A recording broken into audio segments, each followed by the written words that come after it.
Will the Hunger Games have prequel? We will return to Panem, 64 years before the first delivery.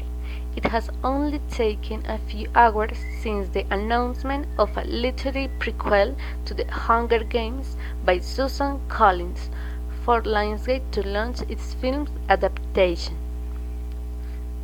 The story will take place 64 years before scene in the Hunger Games and will tell us the beginnings of this macabre competition in Panem. Do you remember the first installment?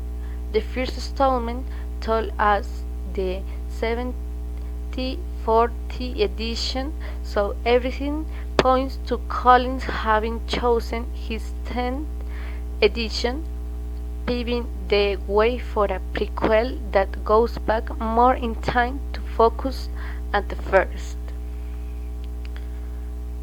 Recall that the 4 films starring Jennifer Lawrence raised almost $3,000 million in its passage through the cinemas, something that supports the quick decision of Lionsgate to resuscitate the franchise.